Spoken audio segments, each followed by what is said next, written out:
میرے بھائی ماں باپ کی ذمہ داری اولاد کو نکھارنا ہے، ان کو سنوارنا ہے۔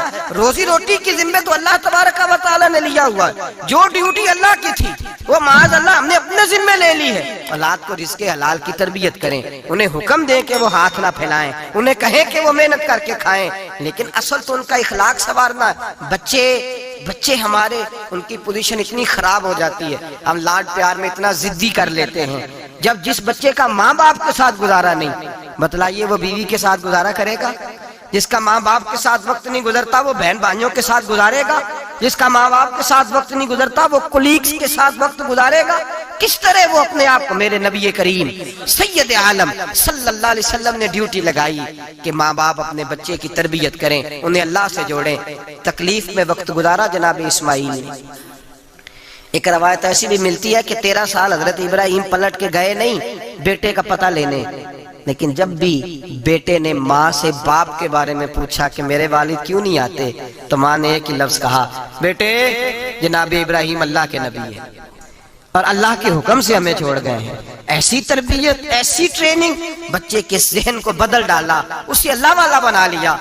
اور ہمارے مفسرین نے بحث کی ہے کہ جناب اسماعیل جو اللہ کی راہ میں قربان ہونے کو تیار ہو گئے، ان کے سینے میں جو رب کریم کا اتنا پیار موجزن ہوا کہ وہ گردن کٹانے پہ تیار ہو گئے، تو فرماتے ہیں یہ تربیت جناب ہاجرہ کی تھی، یہ ٹریننگ حضرت وہ فیضان نظر تھا، یہاں کے مکتب کی کرامت تھی۔ سکھائے کس نے اسماعیل کو آداب فرزندی؟ میرے بھائی یہ جناب ہاجرہ نے تربیت دی۔ ایک بہت بڑے محدث ہیں، اتنے بڑے محدث ہیں کہ میرے نبی کریم کی مسجد نبوی میں وہ حدیث کے استاد رہے، حضرت ربیعہ بن عبد الرحمن، نبی پاک کی مسجد نبوی میں حدیث کے استاد ہوئے۔ اور حضرت حسن بصری جو جناب علی کے شاگرد ہیں وہ بھی حضرت ربیعہ کے شاگرد ہوئے۔ حضرت امام مالک جو 70 سال تک مدینہ اور مکہ میں حدیث پڑھاتے رہے وہ بھی حضرت ربیعہ کے شاگرد ہیں۔ ان کے والد کا نام تھا عبد الرحمن فروغ۔ تاریخ بغداد میں لکھا ہے کہ بنو امیہ کے دور میں تابعین کے زمانے میں جناب عبد الرحمن بن فروغ گھر سے چلے گئے۔ ایک روایت ہے بچہ چھوٹا تھا، ایک روایت ہے بچہ ابھی ماں کے پیٹ میں تھا، جہاد کرنے چلے گئے۔ اس دور میں یہ جہاد ہوتا تھا کہ ایک علاقہ فتح کیا تو مسلمان اگلے علاقے میں چلے گئے، اگلا فتح کیا تو اگلے علاقے، ایک کے بعد دوسرے لوگ پلٹ کے نہیں آتے تھے۔ حضرت عبد الرحمن گئے 30,000 دینار بیوی کو دے گئے، کہنے لگے سنبھال کے رکھنا، اور جہاد کرنے نکلے تو 27 سال تک گھر ہی نہیں آئے، اور 27 سال کے بعد آئے تو حضرت ربیعہ محدث بن چکے ہیں، مسجد نبوی میں حدیث کے استاد ہیں، بیٹا بہت بڑا شیخ بن گیا ہے۔ واپس آئے، ہاتھ میں نیزہ ہے، کالی داڑھی تھی ساری سفید ہو گئی، وجود بڑا تگڑا تھا، کمزوری آ گئی۔ آئے، نیزہ پکڑا ہوا ہے، گھوڑے پہ بیٹھے ہیں، مدینہ منورہ میں گھر ہے، دروازے پہ دستک دی، حضرت ربیعہ نے دروازہ کھولا، اندر داخل ہونے لگے تو کہنے لگے بابا تو کدھر گھستا آ رہا ہے؟ کدھر؟ اس نے کہا تو پیچھے ہٹ، تو میرے مکان پہ کب سے قبضہ کر کے بیٹھا ہے۔ بات تیز ہونے لگی، آواز تھوڑی بزرگوں کی بلند ہونے لگی تو اندر سے زوجہ نے سن لیا، اور دروازے کی اوٹ سے دیکھنے لگی تو پہچان گئی، کہنے لگی ربیعہ پیچھے ہٹ جا، یہ کوئی غیر نہیں ہے، تیرے والد گرامی ہے، یہ تیرے والد ہیں۔ اندر آئے، باپ بیٹا ملے، عصر کی نماز کا وقت ہو گیا، بڑا روئے، 27 سال کے بعد باپ لوٹا، 27 سال کے بعد بڑے روئے۔ نماز کا وقت ہوا تو حضرت ربیعہ جلدی سے وضو کیا، مسجد نبوی شریف چلے گئے۔ جناب عبد الرحمن فروغ نے ابھی کھانا وانا کھانا تھا، کھانا کھانے بیٹھے تو حکم دیکھے شوہر کیا کرتا ہے، یہ نہیں پوچھا کہ 27 سال حال کیا رہا، پوچھنے لگے میں تجھے 30,000 دینار دے گیا تھا وہ کدھر ہے؟ تو زوجہ کہنے لگی کھانا کھا لو، عصر کی نماز پڑھ کے آؤ، پھر بتاتی ہوں پیسے کہاں ہیں، آپ کی رقم بڑی اچھی جگہ پہ محفوظ ہے۔ کہتے میں نماز پڑھنے مسجد گیا، عصر کی نماز کے بعد میرے نبی پاک کے منبر پر ایک نوجوان بیٹھا ہے، گھر میں تو ان کا انداز ٹوپی پہننے کا تھا نا، سادے عام لباس میں، مسجد نبی میں جبہ پہنا ہے، سر پہ امامہ ہے، خوبصورت لب و لہجے میں رسول اللہ کے منبر پر بیٹھ کر، نبی پاک کے منبر پر بیٹھ کر، پتہ نہیں آپ کو اس بات کی لذت نصیب ہو رہی ہے کہ نہیں، عام جگہ نہیں، نبی پاک کے حضور کے منبر پر بیٹھ کر نبی پاک کی حدیثیں سنا رہے ہیں، اتنا بڑا مقدر۔ کہتے حضرت امام مالک جیسے لوگ، خواجہ حسن بصری جیسے لوگ کاغذ قلم لے کے حدیثوں کی سماعت کر رہے ہیں، ان سے درس لے رہے ہیں۔ جناب عبد الرحمن کہتے ہیں میری نظر اٹھی، کچھ بوڑھا ہو گیا تھا، کچھ اس وقت وہ ٹوپی میں سادے لباس میں تھے، پہچان نہ پایا۔ ایک شخص سے پوچھا یار ہے تو جوان پر اس کے چہرے کی نورانیت میرے دل کو بھا گئی ہے تو جوان پر اس کا حدیثیں بیان کرنے کا انداز میری طبیعت کو گھائل کر گیا ہے۔ یہ کون ہے جو نبی پاک کی مسجد میں بیٹھ کے حدیثیں بیان کر رہا ہے؟ تو کہتے ہیں امام مالک کہنے لگے بابا جی چپ کر جاؤ، ہمارے استاد کے بارے میں اونچے لب و لہجے میں بات نہ کرنا، دیکھتے نہیں کتنے کتنے لوگ بیٹھے ہوئے خاموشی سے۔ تو میں نے کہا مجھے بھی تو بتا دو نا ہے کون؟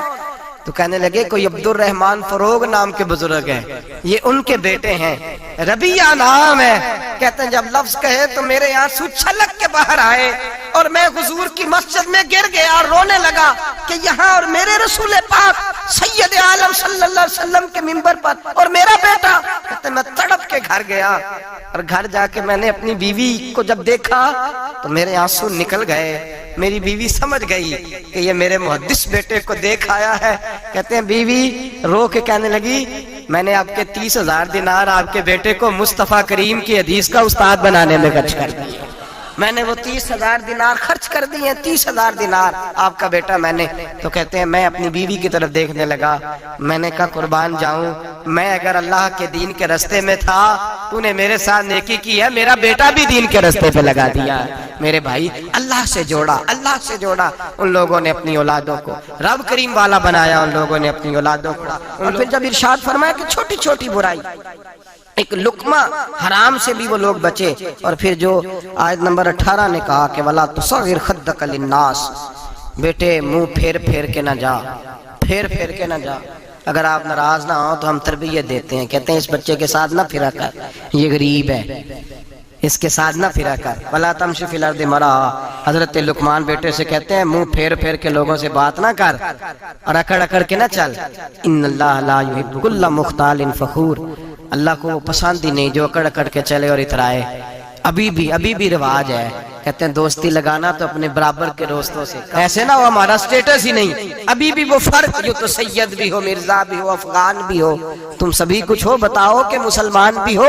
عاجزی کا درس دیا اپنی اولاد کو، عاجزی کا، ان کو ادب سکھایا، ان کو انکساری سکھائی، لوگوں کے اندر مل بیٹھنے کا درس دیا۔ جو آدمی انکساری والا ہوتا ہے، عاجزی والا ہوتا ہے، یوں سمجھو اسے شہد لگا ہوا ہے، دنیا خود اس کے پیچھے بھاگ بھاگ کے آتی ہے۔ جو سب کے ساتھ اس نے سلوک کرنے کا عادی ہوتا ہے لوگ اس کے گرویدہ ہو جاتے ہیں۔ لیکن جس آدمی کو آپ اکڑنا سکھا دیں، جس بچے کو آپ کہیں بس تو ہے اور کوئی بھی نہیں، اس کی اپنی زندگی بھی اس کے لیے پریشانی والی ہو جاتی ہے۔ میرے نبی رحمت سید عالم صلی اللہ تعالی علیہ وآلہ وسلم نے ارشاد فرمایا کسی باپ نے اپنے بیٹے کو جو سب سے اچھا تحفہ دیا ہے وہ یہ ہے کہ اس نے اپنے بچے کو اچھا ادب سکھا دیا ہے، اپنے بچے کو اچھا۔ حضرت لقمان کہتے ہیں بیٹے منہ پھیر پھیر کے باتیں نہ کرنا، زمین پہ اکڑ اکڑ کے نہ چلنا، اللہ کو اکڑنے والے لوگ پسند۔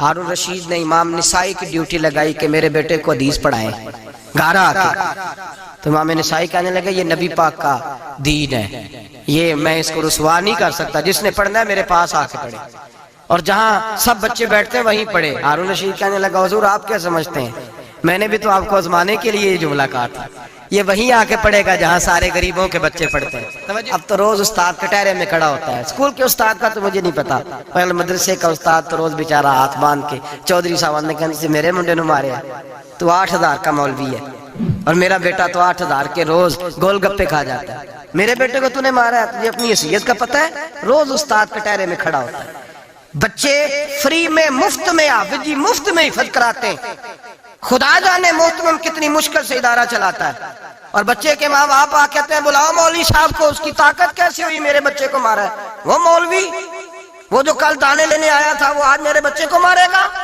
یہ رویہ ہے ہمارا۔ ہارون رشید بادشاہ نے اپنے بیٹے کو امام نسائی کے پاس پڑھنے بٹھایا۔ ایک دن حضرت کہاں لوگ کہتے بس بیٹا ٹھیک ہے، سیدھا سیدھا تو دین سیکھ کے آیا، ایسے کسی درویش کا مرید ہونا اور کسی عالم کی نوکری کرنا، اب تو بالکل ٹھیک ہے، پیر اساں بھی رکھے نے، یہ کہ تیرا طریقہ ہے، تو پیچھے ہی لگ گیا ہے، یہ کس طرح کا تیرا رویہ ہے؟ ہارون رشید بادشاہ، ہارون رشید وقت کا مطلق العنان بادشاہ، امام نسائی ان کے بیٹے کے استاد ہیں، امام نسائی رحمت اللہ علیہ کے پاس بیٹا پڑھتا ہے، ہارون رشید گزر رہا تھا تو بیٹا وضو کرا رہا ہے، شہزادہ وضو کرا رہا ہے استاد جی کو، اور پیر دھلا رہا ہے۔ ہارون رشید گھوڑے سے گزرا تو اس نے دیکھا خانقاہ کے باہر، مدرسے کے باہر استاد جی وضو کر رہے ہیں اور بیٹا وضو کرا رہا ہے، سراہی پکڑی ہے، لوٹا پکڑا ہے، استاد جی پیر دھو رہے ہیں۔ ہارون رشید غصے سے اترا، ساتھ بہت سارے سپاہی تھے، انہوں نے کہا کہ یہ مولوی کو مارے گا۔ مولوی کو مارے گا کہ تو کس طرح میرے بیٹے سے یہ کام کاج کرا رہا ہے؟ کہتے نیچے اترے اور ہارون رشید نے جا کے نا زور سے ایک تھپڑ اپنے بیٹے کے چہرے پہ مارا. بیٹا کہنے لگا ابا جی میری غلطی کیا ہے؟ فرمانے لگے تجھے پتہ ہی نہیں تو کس شخص کے پاس پڑتا ہے؟ تو پانی ڈال رہا ہے، تیرے استاد کو اپنے ہاتھوں سے اپنے پیر دھونے پڑ رہے ہیں. بیوقوف، ایک ہاتھ سے پانی ڈال اور دوسرے ہاتھ سے استاد کے پیر دھو. تجھے پتہ ہی نہیں کہ یہ شخص جب نبی پاک کی حدیثیں بیان کرتا ہے تو کنیوں کو مصطفیٰ کا دیدار نصیب ہو جاتا ہے. یہ پتہ نہیں تو کس محدث کا شاگرد ہے؟ ایک ہاتھ سے پیر پہ پانی ڈال، دوسرے ہاتھ سے دھو. اس لیے کہ باندھ علموں جو کرے فقیری وہ کافر مرے دیوانہ ہو. اگر تو نے دنیا میں کامیاب ہونا ہے تو اس سے فیض علم حاصل کر. بیٹے یاد رکھ، اگر تو اس کی بارگاہ میں حاضری دے گا تو تو آگے بڑھے گا. حضرت عمر بن عبدالعزیز کتنا بڑا شخص ہے، ثانی عمر کہا گیا، ثانی عمر کہا گیا. حضرت عمر بن عبدالعزیز رحمت اللہ علیہ حضرت صالح بن کسان ایک محدث تھے مدینے کے، ان کے شاگرد تھے. بچوں کو ہم آج جی کہاں بچے ادب کرتے ہیں ساتھ جا کہاں ادب کرتے. ایک اسٹوڈنٹ مجھے کہنے لگا جی ہم ادب کرتے تھے جب تک استاد ٹیوشن نہیں لیتے تھے، اب استاد بھی تو ٹیوشن لے کے پڑھاتے ہیں. اور میں نے کہا خدا کے بندے کیا دے سکتا ہے تو استاد کو؟ حضرت علی فرماتے ہیں جس نے ایک لفظ پڑھایا مجھے گلی میں کھڑا کر کے بیچ بھی سکتا ہے. تو نے قیمت کیا ڈالی ہے؟ استاد کچھ بھی کر لے، استاد نے تو استاد ہی رہنا ہے نا میرے بھائی. لیکن وہ لب و لہجہ ہمارا موجود ہے. مجھے ایک دفعہ میرے کالج کے لوگوں نے بلایا، کہنے لگے آپ یہاں بھی پڑھے ہوئے ہیں اور مدارس میں بھی، تو ذرا فرق بیان کریں کالج کا اور مدرسے کا، کچھ بیان کریں. میرے ٹیچرز بھی تھے بہت سارے، تو میں نے کہا معذرت کے ساتھ یہاں تو بڑا مشکل ہو جائے گا بات کرنا، لیکن ایک جملہ میں نے مدرسے اور کالج میں ایک فرق محسوس کیا ہے. ہمارا مدرسے کا طالب علم آج بھی ہمارے جوتے اٹھا کے آگے رکھتا ہے، وہ آج بھی استاد کی موٹر سائیکل کو ٹاکی مارتا ہے، آج بھی صاف کرتا ہے. ہمارا مدرسے کا طالب علم آج بھی استاد کو پشت نہیں کرتا. لیکن کالج کا طالب علم پوچھتا ہے اسلامی اطلاع آیا ہے، انگریزی والا آیا ہے. میں نے کہا اس کے تو لب و لہجے میں ادب نہیں ہے. اس لیے میں نے دونوں جگہ وقت گزارا تو میں سمجھا ہوں بڑے حالات خراب ہیں مدرسوں میں بھی. اب وہ کیفیت نہیں رہی جو بزرگوں کی تھی، لیکن پھر بھی اگر ادب ہے تو مدارس میں ابھی بھی ہے، ابھی بھی خانقاہوں میں ادب ہے، یہاں ابھی بھی خیر کی توقع موجود. وہاں سے تو رخصت ہو گیا، وہاں تو معاملہ اور طرح کا ہو گیا الا ماشاءاللہ. حضرت عمر بن عبدالعزیز جناب صالح بن کیسان کے پاس پڑھتے تھے، اسٹوڈنٹ تھے، اور پھر بعد میں آپ ان کے مرید بھی ہوئے، باقاعدہ درس لیتے تھے طریقت کا. حضرت جناب صالح بن کیسان کے پاس تعلیم تھی. ان کے والد جناب عبدالعزیز اس وقت مصر میں بہت بڑے تاجر تھے، جناب عمر بن عبدالعزیز کے والد. تو ان کے پاس چھوڑ گئے، کہا میرے بیٹے کی صرف ان کو دین نہ پڑھانا، اس کی روحانی تربیت بھی کرنا. ایک دن استاد جی نے عصر کی نماز کا سلام پھیرا تو حضرت عمر بن عبدالعزیز کھڑے ہو گئے، ایک رکعت ان کی رہتی تھی پیچھے. تو آپ نے نماز کے بعد بلایا اور بڑے میٹھے لب و لہجے میں کہا عمر کیا بات ہے تیری ایک رکعت رہ گئی؟ تو کہنے لگے استاد جی میں کنگھی کر رہا تھا، شیشے کے آگے کھڑا تھا، تو آئینہ دیکھتے دیکھتے بال سوارتے سوارتے مجھے پتہ ہی نہیں چلا، جب آیا ہوں تو لیٹ ہو گیا. حضرت صالح بن کیسان رحمت اللہ علیہ نے ان کے والد کو مصر میں خط لکھا، فرمایا آپ کا بیٹا میری پوری فرما برداری نہیں کرتا، کل کو مجھے نہ کہنا تربیت صحیح نہیں ہوئی. آج فلاں تاریخ کو اس نے ایک رکعت پوری چھوڑ دی ہے جماعت کے ساتھ، اس لیے کہ وہ کنگھی کر رہا تھا بالوں کی، پوری رکعت چھوڑ دی ہے. ابا جی بہت بڑے تاجر تھے، پر انہوں نے یہ نہیں کہا کہ مولوی تو پاگل ہو گیا، اس کو تو پتہ ہی نہیں کیا ہو گیا، ابھی بچہ ہو جائے گا سیانا، کوئی بات نہیں ٹھیک ہو جائے گا. حضرت عبدالعزیز نے وہاں سے ایک شخص بھیجا پیسے دے کے، گھوڑا دے کے، فرمایا مدینے جاؤ، اور سیدھا مدینے آیا. حضرت عمر بن عبدالعزیز کو گھر سے اچکا، بلایا نہیں، زبردستی پکڑا، اچک کے گھوڑے پہ بٹھایا، حجام کی دکان پہ لے گئے، فرمایا اس کی ٹینڈ کر دو. نے بال کاٹ دیے اور بال کٹوا کے سیدھے حضرت صالح بن کیسان کے پاس لے گئے. کہنے لگے حضور یہ خط ہے اس کے والد کا، میں نے اس کی ٹینڈ کرا دی ہے، جس بالوں کی وجہ سے اس کی جماعت رہ گئی تھی میں نے وہ بال ہی ختم کر دیے. تو اس کے والد کہتے ہیں آپ ذرا ذرا سے بھی بات، ایک ذرہ برابر بھی بچے کے اندر ہم کوتاہی برداشت، ہم اسے سنوارنا چاہتے ہیں، معاشرے کو دینا چاہتے ہیں، ہم ایک خوبصورت انسان بنانا چاہتے ہیں. تو حضرت لقمان کہنے لگے بیٹے تو چہرہ رخسار بدل بدل کے لوگوں سے بات نہ کر، اکڑ کے نہ چل، اس لیے کہ اللہ کو اکڑنے والے پسند. تو کیا کر وقصد فی مشی کا وغضض من صوتک، درمیانی چال چل، آواز کو پست رکھ. ہم اپنے بچوں کو میانہ روی کا درس نہیں دیتے. اگر کسی کے پاس بہت زیادہ پیسے ہیں تو وہ بس کہتا ہے میرا بیٹا، میں نے سارے لاڑ دیکھے ہیں، میں نے ہر خواہش پوری کی ہے، یہ تو کوئی عقل مندی کی بات نہیں.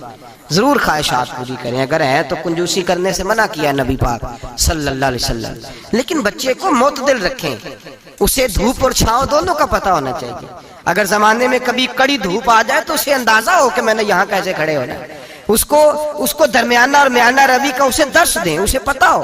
وہ نرم دل بھی ہو اور برائی کے مقابلے میں ڈٹ جانے کی طاقت بھی رکھتا ہو. بچے کو درمیانہ رستہ، میرے نبی کریم علیہ الصلوۃ والسلام نے فرمایا ما علم نقتصد، جو درمیانی چال چلتا ہے وہ کبھی تنگ نہیں ہوتا. اور خیر الامور اوسطھا، سب سے بہترین رستہ وہ ہے جو درمیانہ ہوتا ہے، اس میں افراط و تفریط نہیں ہوتی. بچوں کو درمیانہ پن سکھائیں، ان کو ان کے لب و لہجے کے اندر ایسا مزاج پیدا کریں کہ جس کے اندر وہ اپنی دنیا کے اندر بڑے صبر کر، بڑے نکھر کر وہ ترازو لے کے نکلیں تو وہ پورے عدل کے ساتھ اپنی زندگی گزاریں. اور فرمایا وغضض من صوتک، آواز کو پست رکھ، چلا کے نہ کبھی بچوں سے بات کریں اور نہ کبھی بچوں کی بات سنیں. بچوں کے لب و لہجے میں ٹھہراؤ ہونا چاہیے. ان کی آواز کا بھی ادب ہے، ان کی آواز، ان کو بولنے کا بھی ڈھب سکھائیں، ان کو بتلائیں کہ تم نے گفتگو کیسے کرنی ہے. اس لیے کہ ارشاد فرمایا